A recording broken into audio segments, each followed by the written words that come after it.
flag of the United States of America and to the republic for which it stands, one nation, under God, indivisible, with liberty and justice for all. A few housekeeping items. Please turn all your cell phones on mute. The restroom is through the door and to the left. First item on our agenda tonight is adopting the plan of protocol. I'm going to read through that. The Mecklenburg County Planning Commission has developed a protocol to ensure that Planning Commission meeting and the public hearing are productive and efficient, and that the proper decorum is maintained. The Planning Commission wants to emphasize that the protocol is intended to make the Planning Commission meeting and/or public hearing as productive as possible. First item is the applicant will be given 30 minutes to present their application. The applicant will be advised when they have 5 minutes and 2 minutes left. Next item. Each speaker will be given 3 minutes to address the Planning Commission. The time will be strictly enforced. Each speaker will be advised when 2 minutes have elapsed. Each speaker will be advised when 3 minutes have elapsed. Each speaker will be permitted to address Planning Commission only once, i.e. the 3-minute opportunity to speak cannot be transferred from one speaker to another.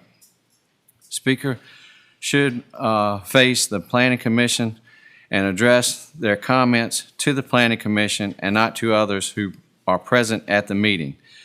Speakers should not turn and face and address members of the audience. The Planning Commission is conducting the public hearing to receive comments from interested parties. Neither the Planning Commission nor the Commission nor its staff will respond to questions during the public hearing, and neither the Planning Commission nor the staff will engage in dialogue with speakers. The Planning Commission asks that everyone at the meeting to be respectful of others who are present, and asks that those present not applaud speakers. As a reminder, it is inappropriate at the public meeting to make personal attacks, to defamatory, or to disparage individuals or indefinable groups. Profanity will not be tolerated. Prior to beginning your comments, please state your name and your address for the record. There's a sign-up sheet for speakers. If you have not signed up, we wish to speak, let county staff know before the public hearing begins, and your name will be added to the list of speakers. All right. That is presented by the Mecklenburg County Planning Commission. Yes, I need a motion on this. Mr. Chairman, I make a motion we adopt the protocol as you've read. Is there a second? Yes, sir. All those in favor say aye. Aye. All those opposed, motion carries.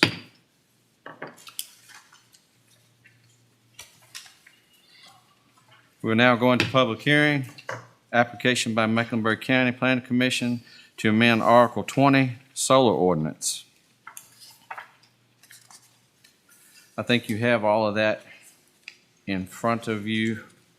I'm going to go through this and read it all, and then we will go back through and discuss different parts, and then we will hear from different speakers. Number one is application by the Mecklenburg County Planning Commission to amend Article 20, Solar Ordinance, to add the following. 20.11, large-scale facility. It will be located outside of any identified growth boundary and not within 1 mile of any town boundary. Number two, the area within which all construction, material storage, grading, and related activities for the utility scale facilities occur will be no more than a total of 500 acres. The utility scale solar facility will not be located within 2 miles of another approved or constructed utility scale facility to mitigate the impacts related to the scale and of the use. Number 4, utility scale solar facilities will be located on brownfields, not on primary agricultural land. Small scale, this is 20.112, small scale solar facility, community solar. Number 1, will be located outside of any identified growth boundary and not within 1 mile of any town boundary. Number 2, the area within which all construction, material storage, grading, and related activities for small-scale facilities, community solar occurs will not be more than 50 acres. 3, a small-scale solar facility, community solar, will not be located within 2 miles of another approved or constructed small-scale facility, community solar, to mitigate the impacts related to the scale of the use. Number 4, small-scale solar facility, community solar, will not be located on brownfields and not in primary agricultural land. Number 2, application. This is Article 20. But you need to go over this one. The next one is the. Okay, I'm sorry. That's okay. Oh, I see. I'm sorry. All right, that is the first, number 4, application of Mecklenburg County. Is there anyone on the board that like to speak on some of this? Mr. Chairman, been looking at this number 4 on both of them. Okay, The utility scale solar facility shall be located on brownfields and not on prime agricultural land. I really think that's probably limiting to the max right there on both of those. okay, I looked up today, just what is considered a brownfield, because I think most of us know, but it's a urban planned brownfield land is any previously developed land that is not currently in use that may be potentially contaminated. The term is also used to describe land that is previously used for industrial or commercial purpose with known or suspected pollution, including soil contamination due to hazardous waste. And I think I saw a letter today that, it said that we didn't have but a very few brownfields, I think 3 or 4 that was 25 acres. Right. And I think that, I think that's a real compliment to the previous Board of Supervisors, Planning Commission, and the people of Mecklenburg County that we don't have no more than we do. I just hope that when this is all done with these solar facilities and stuff, that we don't have a lot more of them in the county 30 years from now and all.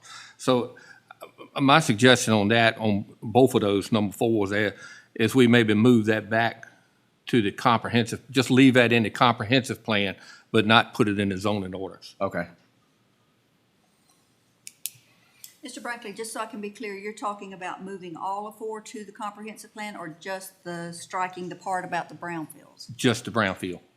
The brownfield, like say on the large-scale solar facility, number 4 says utility-scale solar facility shall be located on brownfields and not on prime agricultural land. I would say, I'm saying let's move that, just leave it in the comprehensive plan. I think it's stated that way now. Is that right, Robert? Yes, sir. That's And leave that in the comprehensive plan, but don't put it to, move it to the zone order where it's, it's law.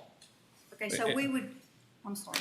And I'm good with the rest of it, So if I understand it correctly, it would read utility scale solar facilities shall not be on prime agricultural land. And brownfields, or brownfield. I mean, utility scale solar facilities shall be located. That's what we are saying. That's the only place.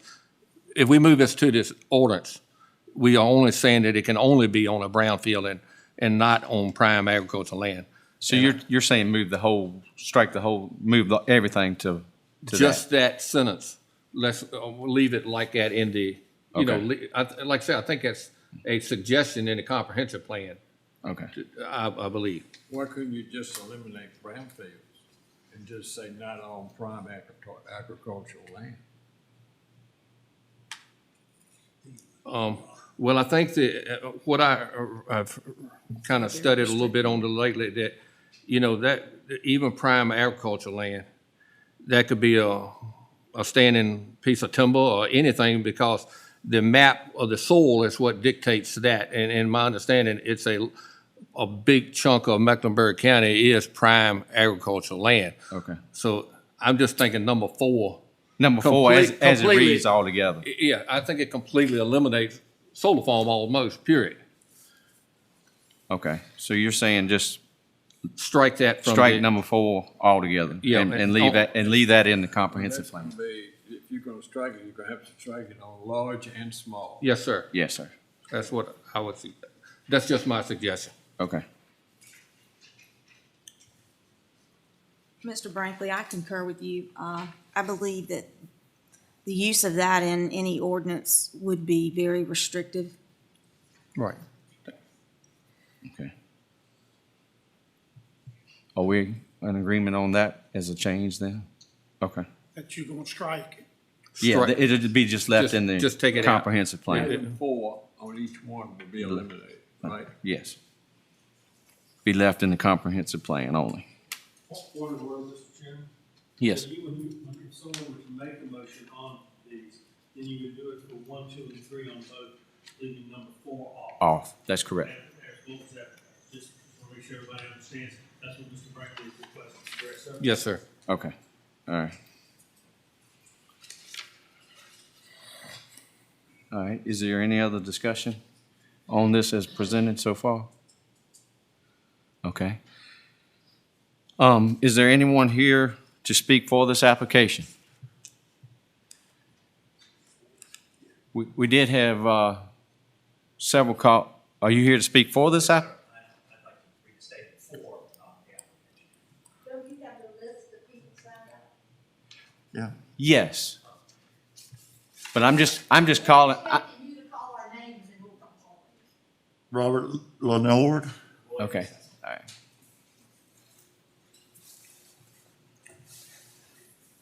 I would just like to read a statement.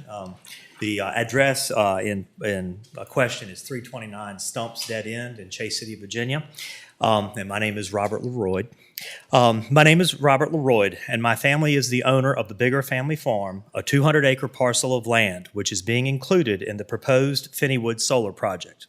This parcel of land has been in our family since the early 1700s, so it goes without saying that we have deep historical roots in Mecklenburg County.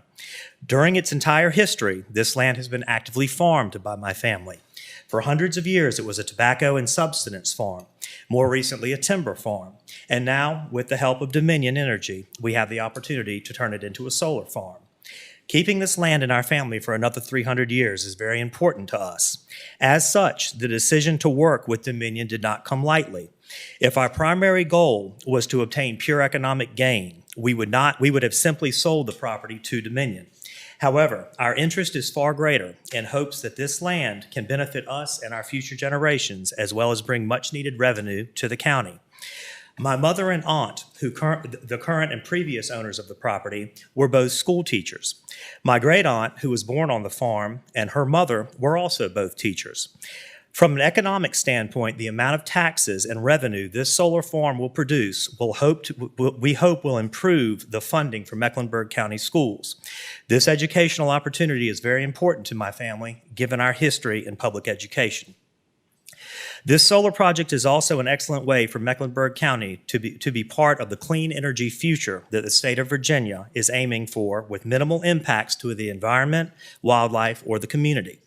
As a landowner, we have a vested interest in how our property will be used and maintained. Dominion has gone over their proposed protections of the natural environment of our property, and we are comfortable with the ideas they have put forth. We believe they offer the best plan and by no means would have entered a partnership with Dominion if we didn't have trust in their ability to be good long-term stewards of our land.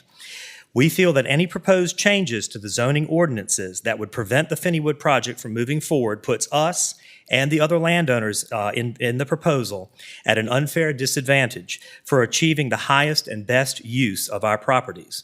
It would deprive us of a way to maximize the utility of our property, infringe on our constitutional private property rights, and deny us economic benefit, which would ensure that this historical family farm stays undivided in our family for generations to come. Thank you. against that. I don't against it. Marvin Carson.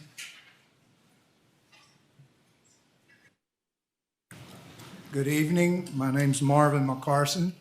I live in 2686 Fort Mitchell Road, Chase City, Virginia. I own 32 acres there where they're proposed this solar farm. I'm against it and the only reason I'm against it is because I'm afraid for the future. Right now it's gain and everybody's looking at the responsibility of themselves trying to get solar in and saying it's good for the environment and all that, but they're not looking at the long way down the road, 15, 20 years from now. I did my research, and my research says that, I'll read some here from Forbes, solar produces 300 times more toxic waste than high level of nuclear waste. Now, the reason it is because nuclear has a place to take theirs and it's safe. They have no such evidence or research to say that solar, in fact, produces 300 times. They have fact that says 300 times more toxic because they can't recycle the panels. What they do is they come from China. They're made from silver, lead, and cadmium. And when this produces, the best thing about it was the glass. What they do is when the solar glass or the panels feel their lifetime, whatever the years that they're supposed to be inactive, they have to take them out of the system and replace them with a new. They can't recycle that. It's cheaper for them to go and produce a new one. They send their recyclables overseas, Bangladesh. 1 minute. You got 1 minute left. But I'd like to say that Harvard Business Review finds that the waste product by solar panels will make the electricity from solar 4 times more expensive than the world's leading energy. And University of Calgary said that the economics of solar, seems from the vantage point of 2021 would darken quickly as the industrial sinks under its weight of its own trash. They've got no place to take this stuff. Once it's done life, and it only lasts to 15 years at the most. That's what Harvard did, and Forbes wrote an article on it, and it's very toxic, and I don't want it next to me. Where they're putting it is 2,000 feet from my property line. Time. Thank you.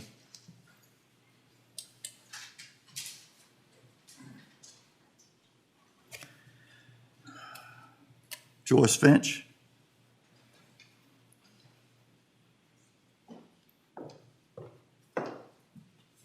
Mr. Chairman, Yes, members of the Planning Commission, and my friend Robert, it's a pleasure to get to be here tonight, and you took care of most of my issues, Mr. Brinkley, when you removed number 4 from each item.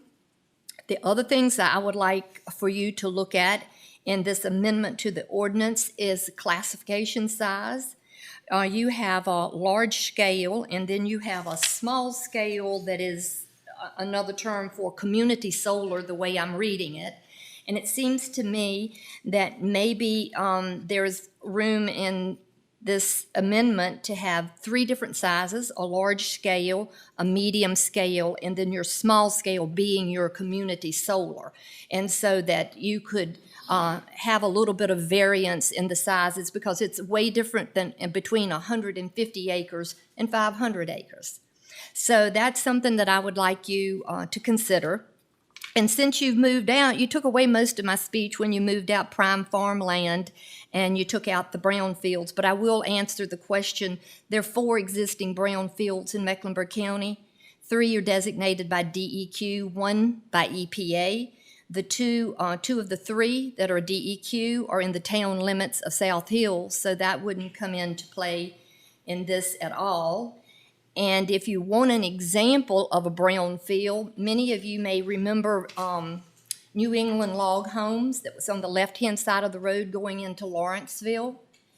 And I think most of you probably know I'm the past executive director of Southside Planning District. So I worked for years on that site for cleanup because that was a brownfield site and it was contaminated and it was very difficult to get the money to clean that site up to make that usable. So when you use the term brownfield, you're really using something that's a very hard issue to deal with. So I'd like 1 to minute ask left. you to revisit your amendment and maybe put a little more clarification in it and maybe give it a little more diversity in the sizes. And I ask that when you're going through this, that you please do not throw the baby out with the bath water. And when you're dealing with prime farmland, since I don't have much time, one of the things it says that prime farmland, and Mr. Brinkley, you'll love this part, it says it's free of or no rocks. Well, on Old Cox Road, there is no prime farmland then because I've worked that land and there are plenty of rocks there. So I thank you for your attention and I appreciate your listening to me on this matter. Thank you. Thank you.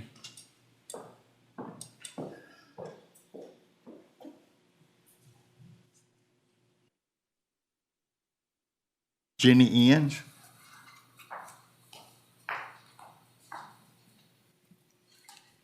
Thank you, Mr. Chairman and Commission. My name is Jeannie Inge, and I own a farm on 7433 Old Cox Road. I too want to thank Mr. Brinkley for striking item 4, which was generally the comments I was going to plan to address. And I also want to thank my sister for talking about the rocks on Old Cox Road, because I can assure you our property is not prime farmland, even though a realtor tried to convince me it was. So I would just say that given that we've had a great deal of discussion on point 4, I spent some time looking at the Code of Virginia talking about why we bother to go through this process. And I just really want to thank you all and thank the Commission for the good work you do in evaluating the comprehensive plan and relevant zoning ordinances, which are reasonable consideration for the character and use of property and including the current and future requirements of the community. And I think that's what Solar Farm are talking about. It's what is our current and future requirements of how we want to see this community develop and diversify as we move into a changing time, which I have seen over my 61 years in Mecklenburg County. I would say, though, that I think we also have an opportunity to address the lessons learned since the comprehensive plan and this particular ordinance was adopted about 5 years ago. And I certainly appreciate that we need to take forward lessons learned from the developments that have been put into the community and provide very thoughtful responses to future applications to address the concerns of the citizens that may be brought up tonight. So I look forward to learning more about how we are categorizing and researching our lessons learned and how we're using those to respond to future applications. Thank you.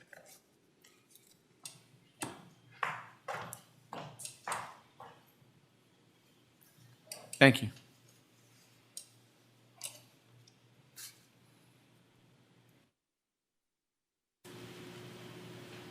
Laura Wilson.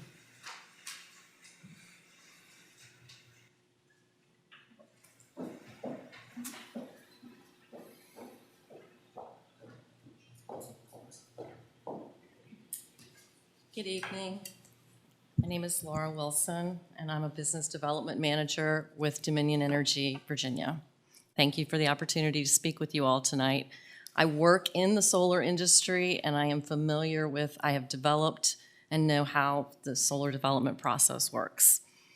So I would like to first start off by saying that Dominion Energy has announced a commitment to achieve a net zero carbon goal by 2050 because we believe it is in the best interest of our customers, shareholders, employees, and the communities in which we live and work.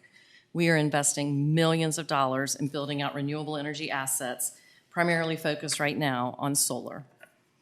It's interesting that when you struck point 4, I think it was mentioned that it could possibly eliminate future solar development. Well, I want to say that the 500-acre maximum and the 2-mile density limits could also ultimately make solar development difficult or impossible and deny Mecklenburg County a continued share of this investment and the substantial local revenues which accompany it. Just to go over those quickly, there's typically a 10 to 11-fold increase in property taxes when land is rezoned.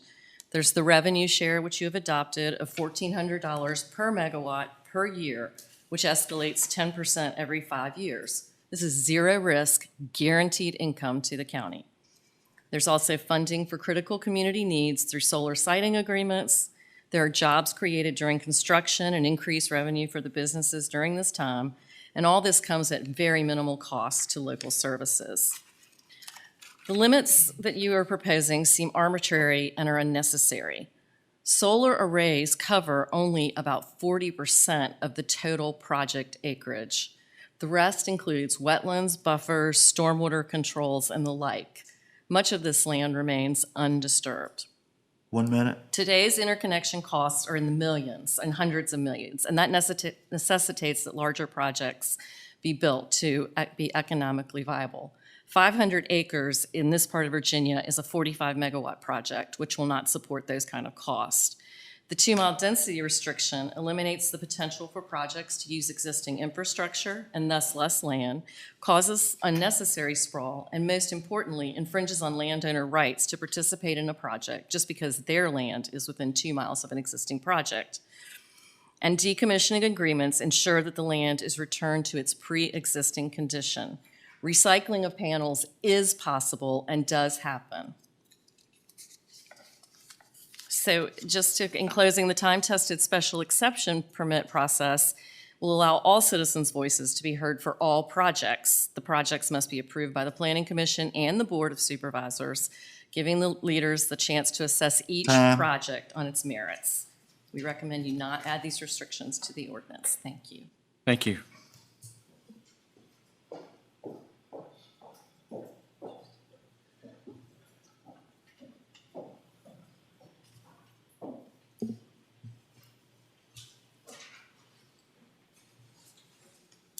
Bill McBride.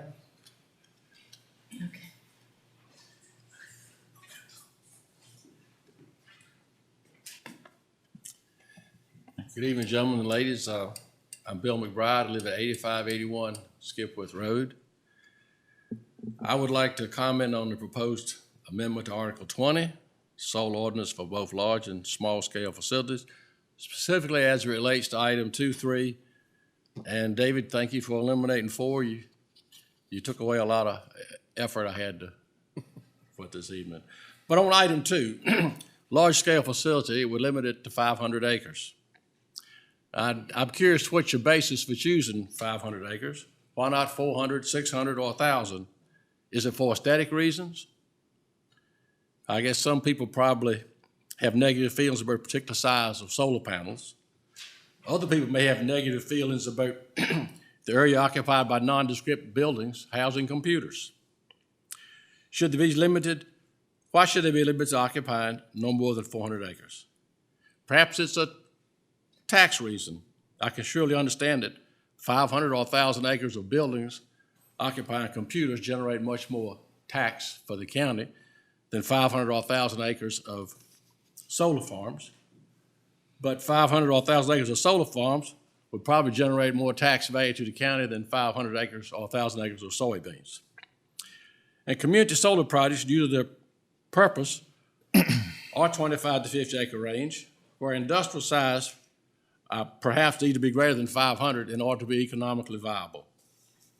And then item 3, both large and small scale community should not be closer together than 2 miles to mitigate the impacts related to the scale use. I'm really not sure exactly what impacts are mitigated or what impacts exist because of the scale use. But would you allow large-scale industries occupying 50 acres of land to be closer than 2 miles together? And why should solar be treated different from other industries in the county? 1 minute. I know it's planning for the future generations, but with the Green New Deal, Build Back Better, and our government's plans to eliminate the use of fossil fuel, electricity must be generated. If everyone is forced to depend on renewable energy, where will electricity come from? Our county must have electricity to power homes, cars, trucks, tractors, combines, industry, and computers.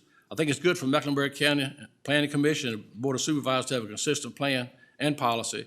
However, I feel if these planned restrictions are made, Mecklenburg County is making it clear that there will be no more or very few solar projects approved in this county. Mecklenburg County will depend on other parts of Virginia and our nation for its supply of energy in the future. Therefore, I must oppose your changes as currently described. Thank you very much.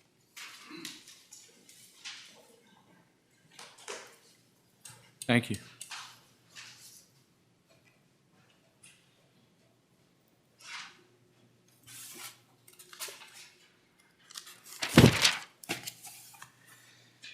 Monty Hightower?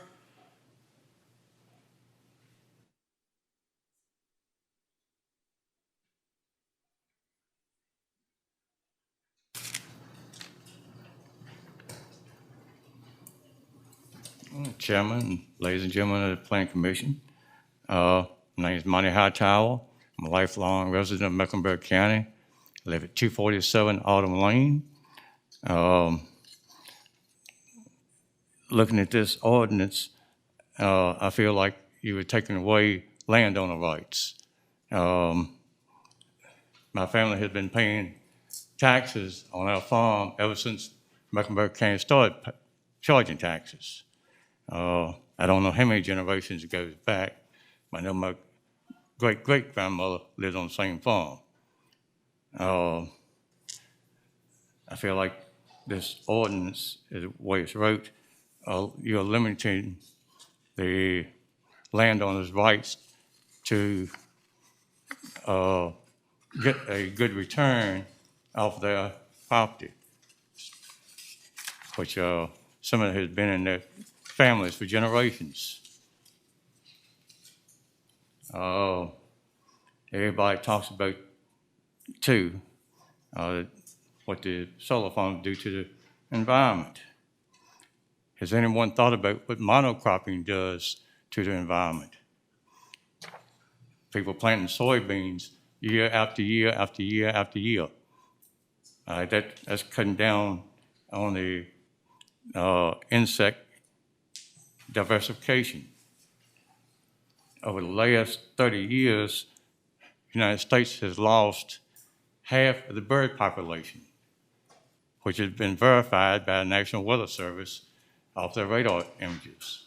Same for the insect population, with farmers planting fields from tree line to tree line. Most of the solar farm plans now have pollinator habitats. 1 minute. Into it, which that would help diversification on the insects and on the bird population. And my wife, she grew up in the Soviet Union.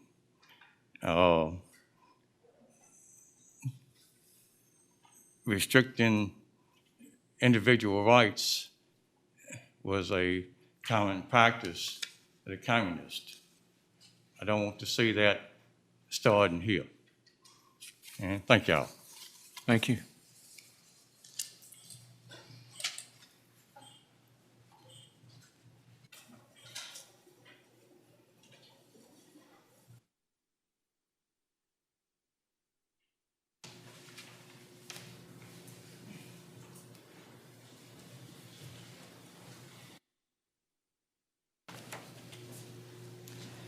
Greg Gordon?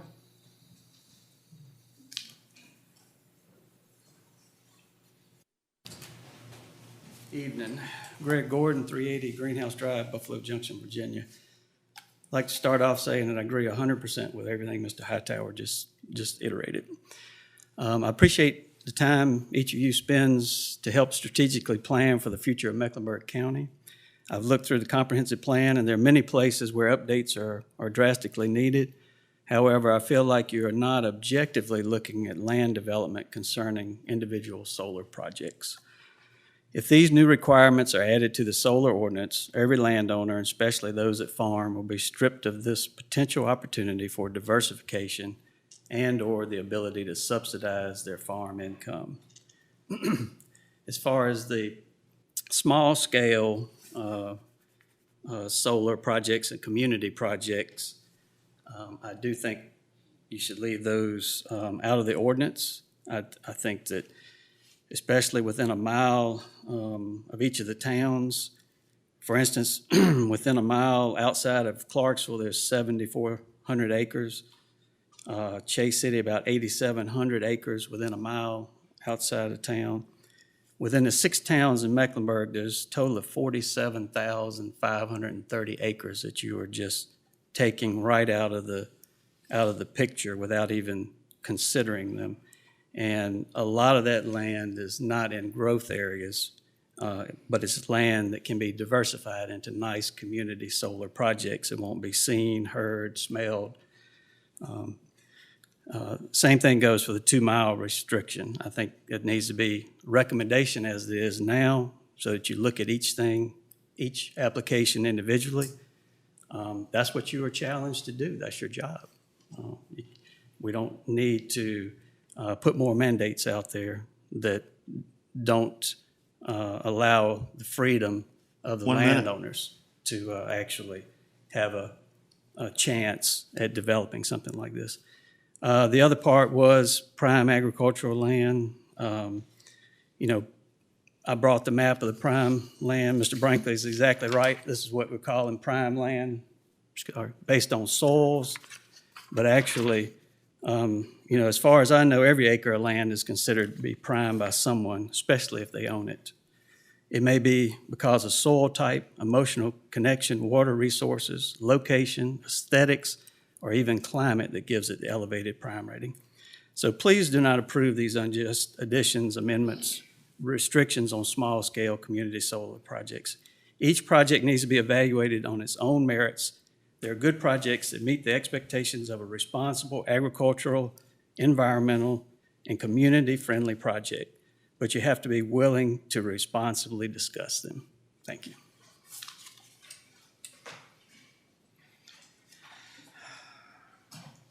Thank you.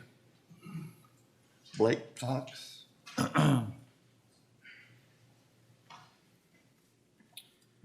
Good evening. My name is Blake Cox, and I'm with the Virginia Land and Liberty Coalition. The Land and Liberty Coalition is a diverse group of farmers, landowners, stakeholders who are concerned about protecting private property, increasing local economic development opportunities, and being good stewards of land. We support renewable energy development by building grassroots support that is based in facts, not fear. LNLC utilizes communications, industry relationships, and direct on-the-ground advocacy to equip rural communities with tools they need to engage in utility-scale siting efforts in a way that benefits the entire community while honoring individual rights. Ms. Brinkley, you already addressed this, but what particularly our organization was concerned with was the language referring to the brownfields and prime agricultural land. Moving forward with language like that would be detrimental to landowners' freedom and the overall state of solar here in Mecklenburg County.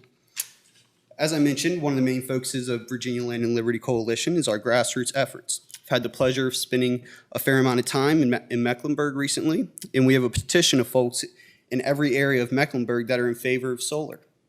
After signing our petition, we asked people, if you'd like to share with us why you think property rights should be upheld and solar projects should be permitted in Mecklenburg. And I just want to read you a couple of their responses. It's their land, they worked hard to have it, and they should be given the right to use their land as they wish, as long as they aren't breaking any laws, as if this will help their income. They should be able to pursue their dreams, and it may even help the county of Mecklenburg. From Jacqueline Green, I feel like you own the land that you're living on, and you should have the right to do whatever you feel with it, and no one should have to say besides you. People work hard to purchase their land and their homes, and therefore the only one that should speak over your property is yourself. And I feel like if they want to have solar power on their land, then that is their sole right to do so. From Mr. Bill McBride. I believe land on which I pay taxes should not be precluded from any legal activity. especially if neighbors or adjacent owners do not have problems with that activity. So straight from the constituents you all represent, it's evident there's a loud voice out there for solar here in Mecklenburg. So we urge you to move forward in the consideration and approval of solar developments in Mecklenburg County, so landowners may move forward with these projects and the benefits of energy development may be fully realized by the county.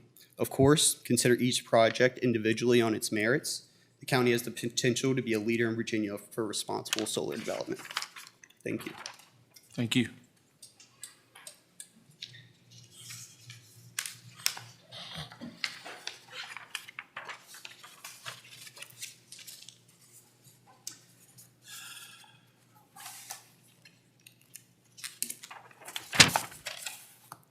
Ron Butler.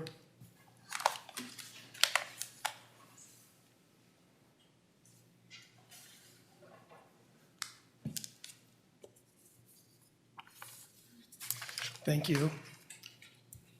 My name is Ron Butler. I'm the Virginia Director of Conservatives for Clean Energy. We're a nonprofit that informs policymakers, citizens, and businesses about the many benefits of clean energy development. We also serve as a voice for the many who want to use their own property to create clean energy in Virginia. Property rights are indispensable to the success of America, and a fundamental role of government is to protect those property rights. John Adams said, property must be secured or liberty cannot exist. In fact, property rights are what separates us from socialist countries like Venezuela. Many Mecklenburg landowners want to use their own land for solar projects. They believe as Americans they should be able to do so as long as the rights of others are not violated. They want to use their own property to generate income for their families, income that benefits not only themselves, but the businesses and citizens of Mecklenburg as well. The proposed amendments to your solar ordinance that require them to only be placed in brownfields is a de facto moratorium on solar, and I'm glad, Mr. Brinkley, that you agreed to strike those.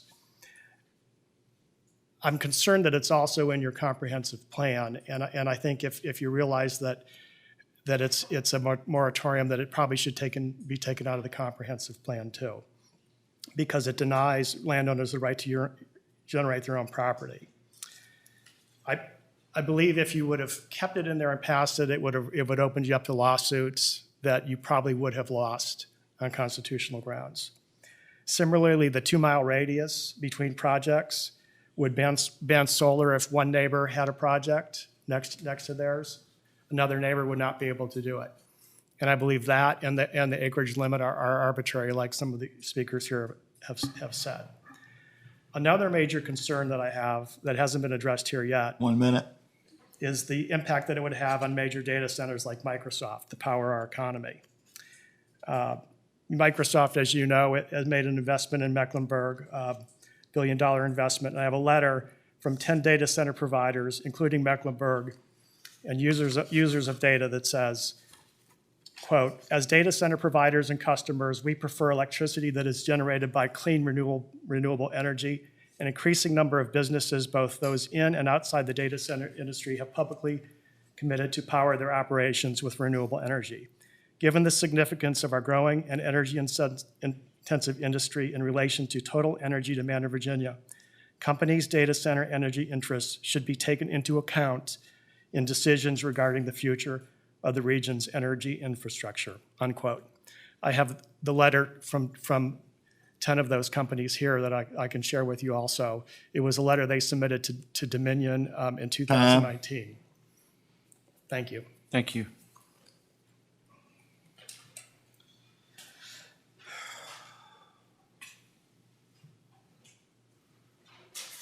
David Peterson.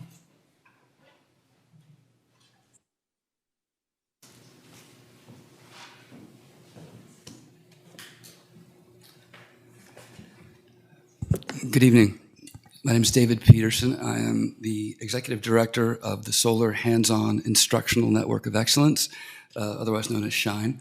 It took us a while to get that acronym just right, move some words around. Our purpose, our reason for existing is to help communities such as yourselves who are engaging in responsible and purposeful planning and oversight of solar development so we can help those communities to find the jobs that are available within the communities and bring those economic resources to bear and to the benefit of the communities that are welcoming solar. And I'm here to pledge our resources and our skills and abilities to help train folks from within the community to capitalize on the jobs and the economic benefit that comes from this work. We also compose statistics, and based upon our analytics, we are following 22 projects in Mecklenburg that have a potential for 2,060 megawatts of output. That's 1,495 job years, and the way we compute a job and the economic value of jobs that might not last for an entire year is to accumulate the number of months each of these projects would be in service and carry those out with a qualifier of a job year. That's almost 1,500 job years, and that's just through 2025 that we're seeing, which is a total entry-level wage of $60,547,000. That's just in the next 5 years. So the value of what this can be to the community is real and it's substantial. And number one, I'd like to applaud your purposefulness and your the way in which you're approaching doing this responsibly for everyone. And I would petition that you take these applications on a case-by-case basis and weigh their merits and look at it that way instead of making a decision or a judgment that could deny the community and the members within the community of a significant amount of wage benefit and revenue that we know trickles through the community far and wide. So thank you very much for your time and consideration. Have a good night. Thank you.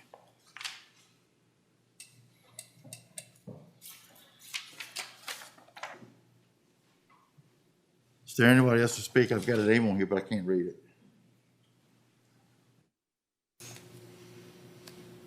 I guess that's it. Okay. All right. All right, we'll go back to our list. Is for our first application, it will contain 20.11 large-scale facility, number 1, number 2, and number 3. Number 4 was struck. 20.12 small-scale facility, community solar, number 1, number 2, and number 3, and number 4 was struck.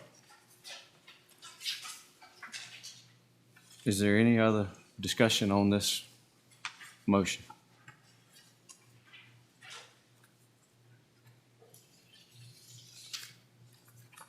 Okay. Do I hear a motion on this application by Mecklenburg County?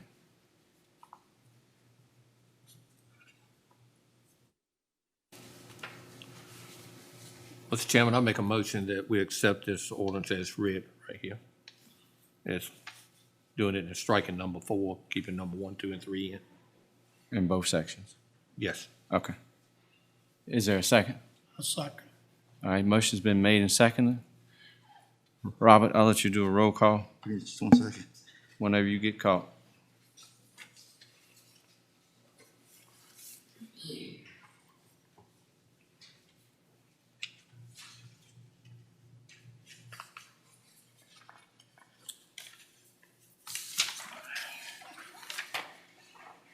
Mr. Ramey?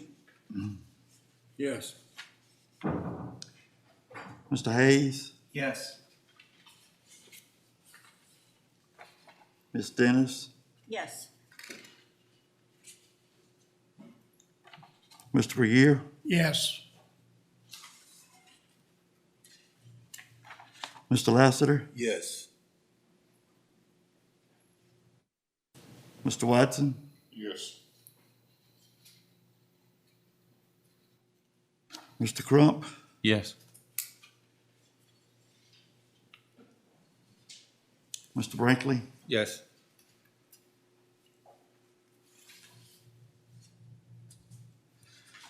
Ms. Evans, Yes. motion carries. Okay, motion carries. Next item on our agenda is, I'll go through and read it just as we did before. Application by Mecklenburg County Planning Commission to amend Mecklenburg County Comprehensive Plan to add the following: land use development, small-scale solar facility. It will be located on the outside of any identified growth boundary and not within 1 mile of any town boundary. The area within which all construction, material storage, grading, relative activities for the small-scale facility solar occurs will not be more than 50 acres. Number 3, a small-scale facility and community solar will not be located within 2 miles of another approved or constructed small-scale facility, community solar, to mitigate this impact related to the scale and use. Striking number 4 as before. And that is all of that motion by Mecklenburg County. Is there any discussion? Did we agree to strike number 4 from the comprehensive plan or leave it in there? No, number 4 will be left in the comprehensive plan. This is, I'm sorry.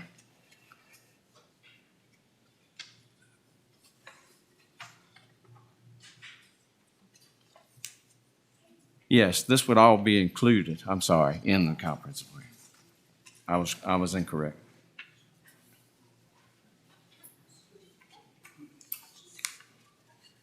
I do have a comment. Since we are taking it out of our ordinance, maybe instead of number 4 being shall be located on brownfields, that we ought to consider rewording that? It says, number 4, small-scale solar facility will be located on brownfields and so you're gonna say. How is it written there, Robert? It's written. It's written just like this in the comp plan. Be located With the large-scale on facilities. brownfields and not on primary agricultural land. So do you want to strike the not on primary agricultural land as well on that? I think all of number 4 and make it match what we decided in the solar ordinance. Okay.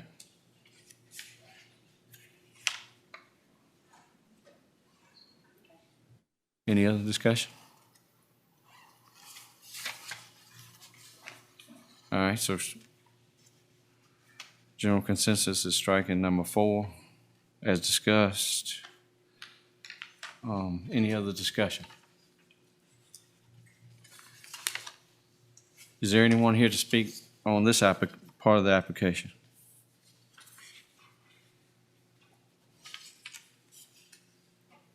Okay.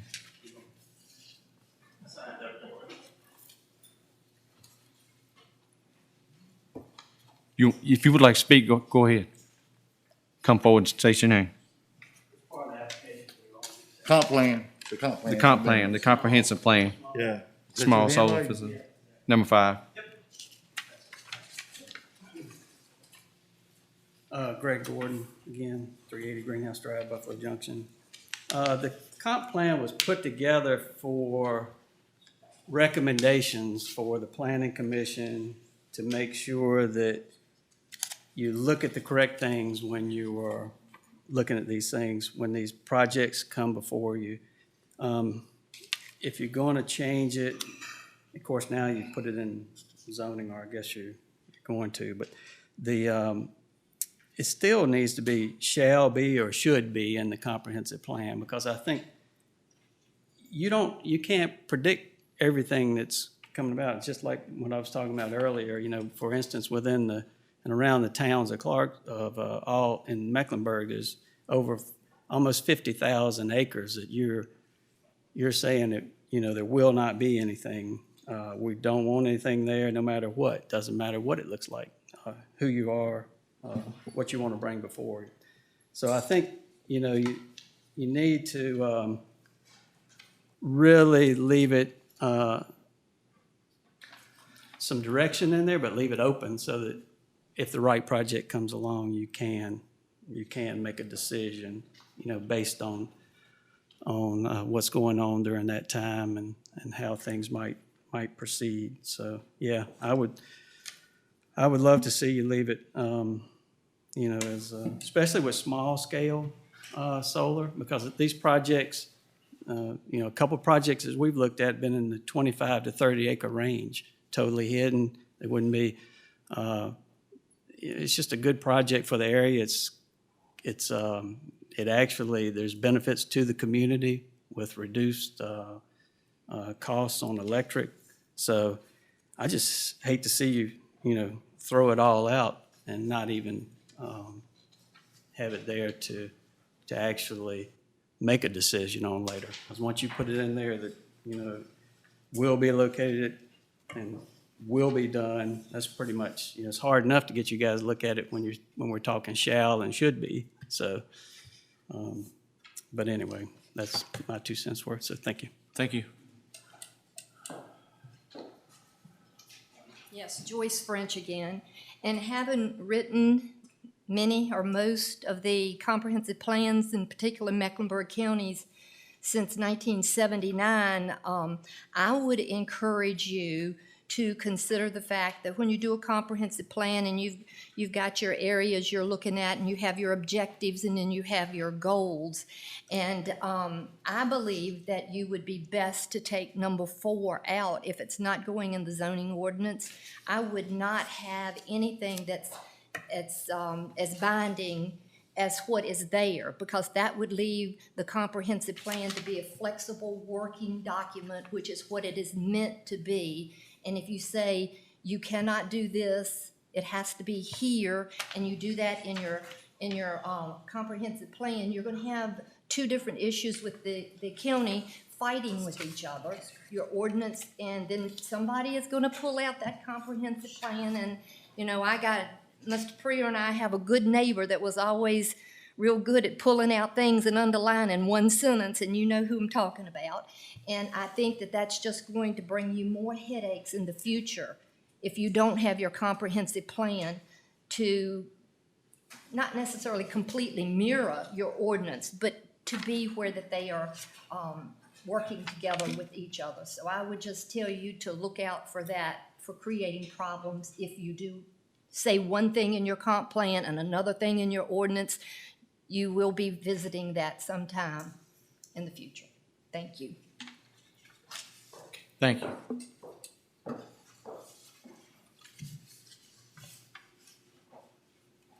Is there anyone else here to speak? Is there any other discussion? As it is now, it would read small scale facility, and it would include 1, 2, and 3. Mr. Chairman, would we be better served to replace the shalls in this with may to include greater flexibility in the future for the comprehensive plan? Well, I think what we've already passed in the previous was will, but I think we would be safe with the will as it is now.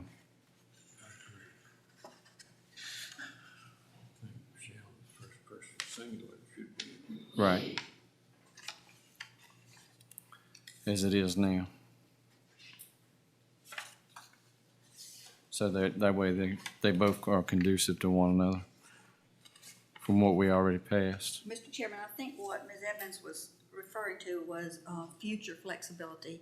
Even if our solar ordinance does say shall for now, which is what we would go by, the comprehensive plan is for the future. And that does create some flexibility there. Okay. I don't know that it makes a difference since we've got the solar ordinance. Right. I think, just to be conducive with what, but that's just my opinion.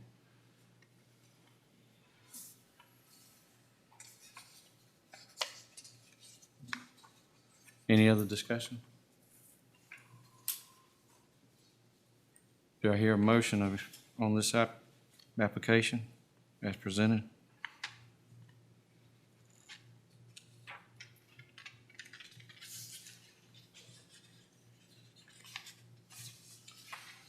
Mr. Chairman, I'll make a motion then that we accept this as read. As 1, 2, and 3. 1, 2, 3, leave all 4. All right, motion's been made to accept it as 1, 2, and 3 and leave all 4. Is there a second? Second. All right, second. Robert, can you do another roll call? Sure. Mr. Ramey? Yes. Mr. Hayes? Yes. Ms. Dennis? Yes. Mr. Briere? Yes. Mr. Lassiter? Yes. Mr. Watson? Yes. Mr. Crump? Yes. Ms. Evans? Nay.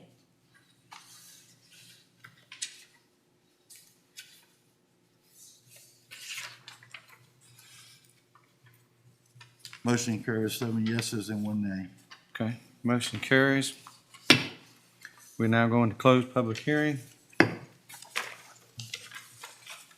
Approval of the minutes for the October 28th meeting. Mr. Chairman, I make a motion to approve. Give me one second. Excuse me, 1 minute. If everybody's gonna leave, I'm gonna give you just a minute and let you disperse, but if not, I would ask everybody, please be seated as we continue our meeting.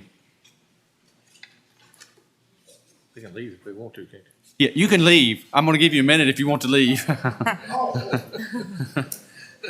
Sorry. I thought they was all in school. Yeah. I thought somebody was getting ready to throw something at me. They're gonna listen to better my grandkids. I think they got confused because I was so lost there too. I'll have to be able to- I'm sorry. Sorry.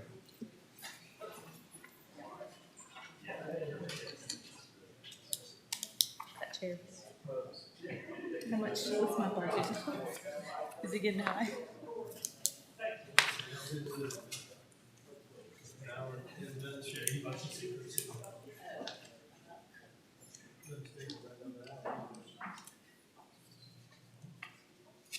One thing I can say is I'm glad I ate before I came tonight.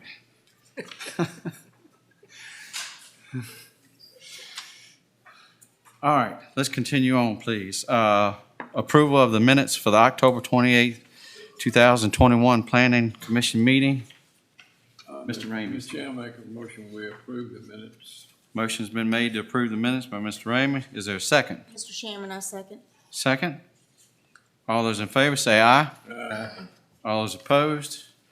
Mr. Administrator, on your ready. Everybody should have a copy of the zoning report for the month of October, as well as the building inspector's report. And the reason you see the erosion and sediment control numbers higher is because we started collecting for single-family homes.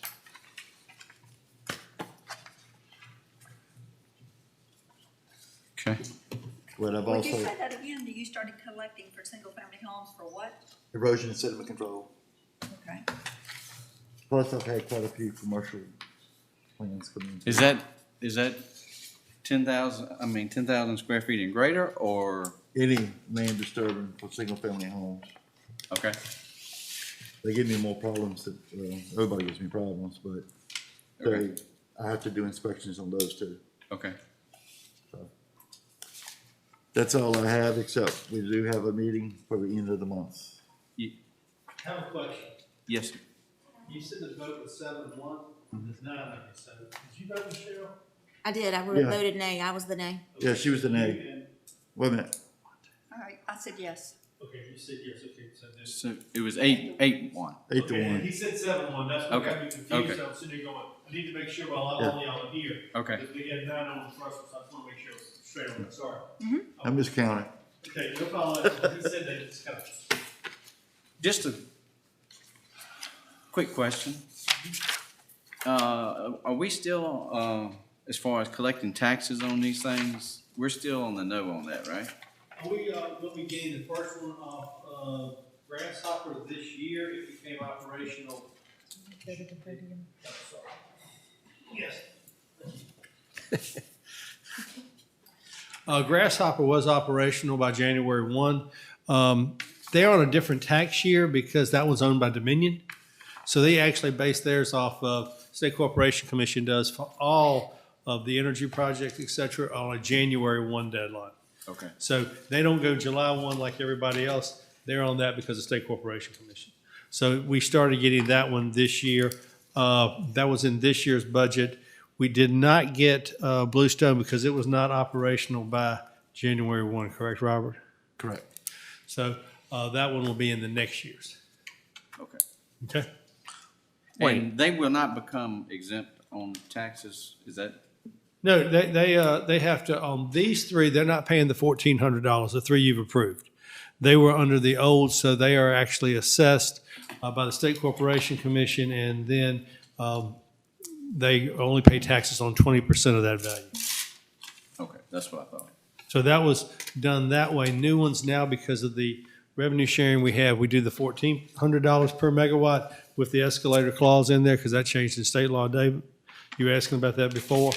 And we talked about that, you and I, in every 5 years, what you talking about, 7 bridges would have went up 2%? No, I think it's 2% per year, and it's reset every 5 years. I believe he's correct. Okay, because the Dominion lady was talking about Yeah. 10%. Right. At 5. It's done every 5 years. It goes back up. So it goes from $1,400 to, it goes up another $140 at the end of 5 years. It does that every 5 years as it goes, as the facility is still in operation. Yeah. She was talking 10%, but I didn't think that was correct. It is 2% per year. That's what David was Yeah, asking me. I but said the 5 2%. She said 5 years, it would be 10%. 10%. Okay. Okay. So that's what, the escalator clause goes in at that every 5 years. That changed in state law last year. Okay. So that's when it was, but the 2% was correct. I had my years off. Okay. Okay. Sorry, I just No had a problem. quick question. Since I'm here, you might as well ask me. Okay. And then the revenue there, I see they are advertised that the county would get is 7 million, is that correct, off of, because 7 Bridges is coming, you know, they are appealing it to the Board of Supervisors. Yes, sir. thing. So they are saying that the county would get $7 million. If approved and they did the siting agreement and you all approved the siting agreement, right now they got to do 2232 review. They appealed that to the board. If the board overturns the planning commission, then we would sit down and negotiate a siting agreement with them. In that, they are currently proposing $2 million to the towns in the county, and then the remainder is over the 35 years based upon the 1,400 per megawatt with the escalator clause on the 105 megawatts. 1,400, I think, comes out to 147,000 annually Yeah. in the beginning, and then it goes up after 5 years, that 10%. Right, because like I say, so the county would really be getting $5 million plus the Over escalate 35 clause. years. But it's the thing, it sounds like a lot of money, but we were talking about it too. That's over 35 years. It's not a significant amount of money. No. Is that correct? Yes, sir. It's $147,000 annually. And then it has that 10% escalator after 5 years and then 10% again. And 7 Bridges. That's to take care of that cost of inflation is what they were estimating. 7 Bridges was how many megawatts? 105. Now, where did she get this 500 acres? It's only 45 megawatts. I spoke with her the other day. If you look at 7 Bridges, they were at 796 acres, if I'm not mistaken, was in their application. At 105 megawatts, that works out to 7.58 acres per megawatt. That was what was in the area inside the fence, correct, Robert? Yeah, they say it would be 299 acres in fence under panels. Under panels, but the 796 was the area inside the fence with wetlands, setbacks, et cetera, roads, the whole 9 yards. So what we're seeing, and what I actually talked to a gentleman with the Solar Coalition, which is a group of rural counties that have banded together. We're trying to get, we're the ones that got the $1,400 a megawatt revenue sharing program and things of that nature. We're not seeing that much. The highest they've seen is about 10 acres, depending upon enough wetlands. And if there's areas because of topography they can't use, but that's about as high. No one's seen 20 acres that I'm aware of. 20 acres is not unheard of with regards to the total size of a project, just like Seven Bridges. You were looking at 800 acres roughly inside the fence, but it was over 3,000 acres total that they were purchasing, correct? Approximately? It was approximately that, it was all told it was gonna be used with the transmission lines and everything. But a lot of that is outside, most of that, 2,400 acres of it was outside the fence, or 2,200 acres, approximately. Thank you, sir. More questions on taxes, et cetera? No, thank you. Okay. I'd just like to thank everybody for their input, and I appreciate your time and patience. It was a long night. Do I hear a motion that we adjourn? So moved. Motion's been made. Is there a second? All those in favor, get up and run out. Everybody